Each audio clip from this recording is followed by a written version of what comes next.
টাকা ইনকাম করেছি। সেখানে যারা ল্যাব টেকনিশিয়ান আছে তারা বাদে আরো লোকজন আছে, তাদের পরিচয় জানতে হলে তারা হচ্ছে আমতা আমতা করে কথা বলে এবং শেষ পর্যন্ত কিছু লোকের কথা বলে যে আমাদের অমুক নিয়োগ দিয়েছে, কিন্তু অমুক নিয়োগ দেওয়ার হচ্ছে কি যে তারা কেউ নেই, অথরিটি নেই। এখানে আমরা সেখানে ছিল, এখানকার আরমও ছিল এবং ভারপ্রাপ্ত যিনি সুপার ডাক্তার ফজলুর রহমান তিনিও ছিল, তাকে আমরা বিষয়গুলো জানালাম। এরপরে ও হচ্ছে কি ওখানে ছিল যদি একটা ছেলে রাকিব নাকি নাম, ওই ছেলেটাকে আমরা ঠিক আছে তুমি বাইরে থাকো, এখন বাইরে থাকো বলাতে সে আমাদের উপরে চড়া হয়েছে, চড়া হয়ে বিভিন্ন অকথ্য ভাষায় কথা গালাগালি করে। আমাদের লোকজন একটু ক্ষিপ্ত হয়ে তাকে হচ্ছে কি ধরেছে যে পুলিশে দেবো, এইটা নিয়েই মূলত হচ্ছে কি যে গন্ডগোল।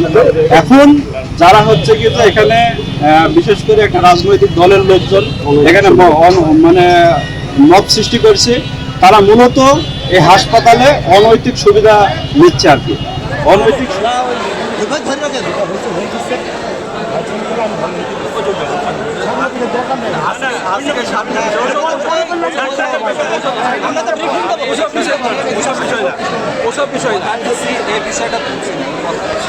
এটা তো ব্রিফিং চলবে, ব্রিফিং তো পৃথিবীর কেউ ঠেকাতে পারবে না, এখানে ব্রিফিং হবে।